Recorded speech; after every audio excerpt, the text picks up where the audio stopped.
Have you ever had one of those days that started out bad and then got worse? From the moment your feet hit the floor, you wish you could just climb back into bed and close your eyes and just start the day over again. There's an old blues song that Albert King recorded first, and then it's been covered by lots of different people. And the name of the song is Born Under a Bad Sign.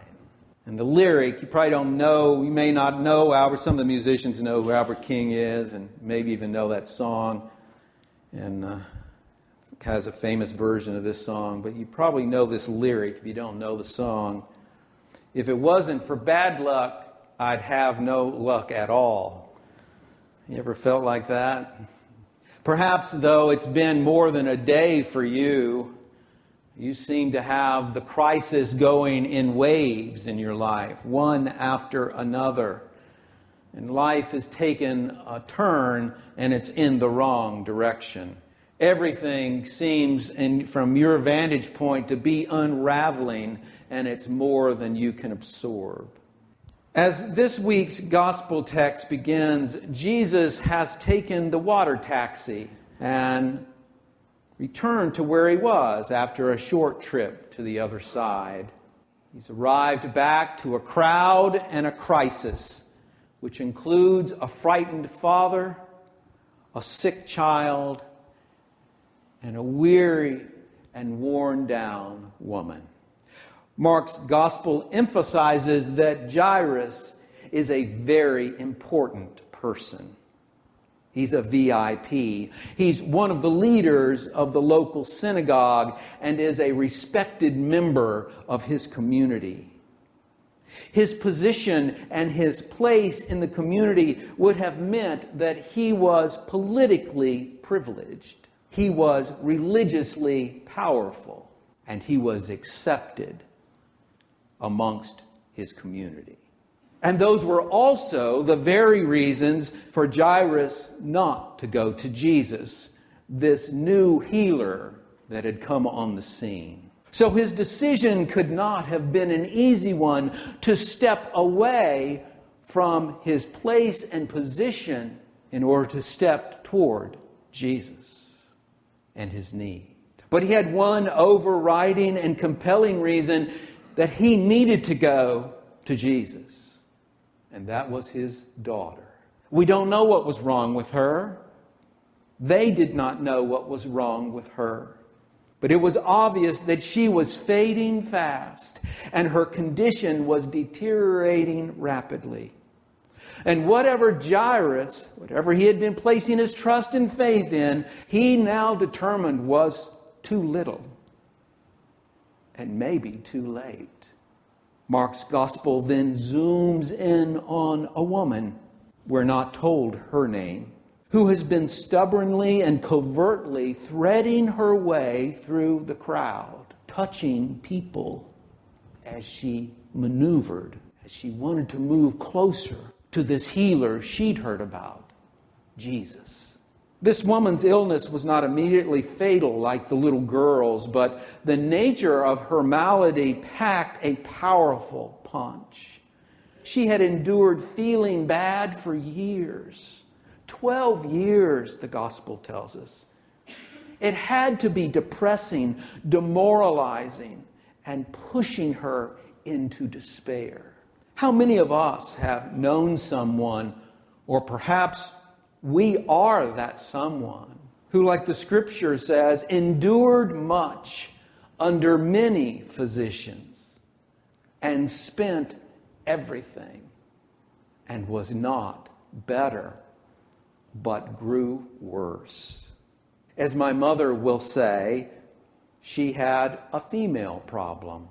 And according to the religious rules, it made her unclean and unwelcome in her community.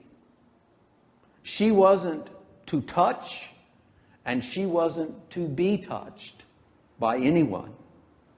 Unlike Jairus, who was powerful and connected, this woman was powerless and poor and an outsider. They both come to Jesus. They come from opposite places. This man who is named and this unnamed woman. They both come to Jesus where they find themselves in their need. This story tells us Jesus is able to see both of them, the powerful and the poor. In the midst of this crisis and this doubt about what would happen if they do what they feel they need to do, Jairus stepping away from his security of his position. This woman stepping into a place that she knows she is breaking the law. The doubt that must have been in play there is important for us to remember in the midst of this faith that they both demonstrate.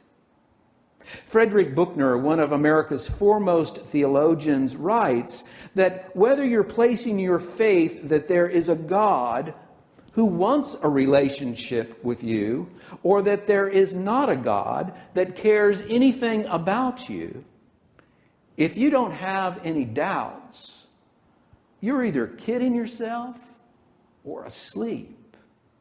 Doubt, Buechner writes, is often the energy that is able to move us to a change in us. It's more common than most people recognize that a crisis of faith can actually help to find the bedrock in faith. Doubt, says Buechner, isn't the enemy of faith. Doubt is an element of faith. Doubts are the ants in the pants of faith. The Bible is filled with people who took a crisis of faith, enormous doubts, and then found a way to take a step in faith to find the bedrock of then living into faith. When God told Abraham and Sarah to start picking out baby clothes, and they'd already been picking out their grave clothes, they roared in doubt. When God told Moses that he was to go head to head with Pharaoh and to force him to free the Israelites from slavery, Moses said, God, what are you thinking? You can't mean me. Madeleine L'Engle wrote this, and this is so profound, I believe. If you have finite answers to infinite questions, you're not going to move. The value of doubt, L'Engle says, is to keep us open to God's revelation. An openness to something else. An openness to something more. An openness to something beyond yourself. It may be helpful for us today if we can think of faith as an active term, being faithful, more than a passive tense of having faith. Faith, as it's used throughout the Gospels and the epistles, is a distinct way of responding more than a state of mind. Faith is something we do that involves the new and the unknown. Faith is more than knowing that God is something. Faith is trusting that God is doing something new and through us. You know you're moving from the challenges and the doubt to changes in your faith journey when what you previously only accepted as a dead end now becomes just a bend in the road. When what began as tragic and overwhelming now becomes this spiritual moment of wonder and the gift that comes with wonder. Now, sometimes this happens in great big ways, miraculous ways, just like this story from Mark's Gospel about Jairus and his daughter and this unnamed woman.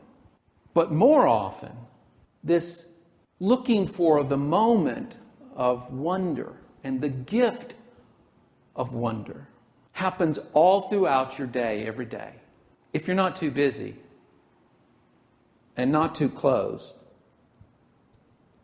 and if you're not living your life trying to decide that all of the answers are in your finite understanding and not open to the infinite mystery. But if you're open to the infinite mystery of the questions you have, oftentimes a spiritual moment of wonder and the gift of a miracle is presented to you each and every day. And you can build on that in your life. It's in the midst of this gospel moment that Mark is showing us it was their trust, daring to believe, taking a step of faith that changed this story's outcome. The gospel is silent, but I'm always so interested in the one little part of this story that the woman touched Jesus. And the scripture says she was healed, made better. Immediately her hemorrhage stopped, and she felt in her body that she was healed of her disease. What was it that changed her that's in the next section? Which is she could have just melted right back into the crowd, right? And in 30 days, when she wasn't having any issues with blood, she could just step right back into the community and be part of the community again because she wasn't carrying the issue of blood, right? So she could have stepped back and said nothing, but she would have been healed. But the scripture says that when Jesus says, "Who touched me?" that she stepped forward in fear and trembling because everyone was going to know. Some folks may not have known who she was, and they've been touched by her as she maneuvered through the audience. But now she stands as an icon of her healing for everyone. So it becomes for me less about what happened with her as to what's going to happen through her. Because as she walks to the grocery, as she goes to get water, as she goes to talk to her friends, she's now a living, breathing reminder that Jesus has healed her. That's important for us as our life goes through the adventures and there is healing that occurs. There is the inspiration that we reached out and touched Jesus and something changed in us and made us more whole. Do we just step back in, or do we step forward with fear and trembling and say, "The Lord has worked in my life. The Lord has worked through my body. The Lord has done this change in me." Faith begins when we respond by daring to believe, even with doubts, open to the infinite beyond the finite, and trust that God's power is greater than our situation. Lord, I believe. Help my unbelief.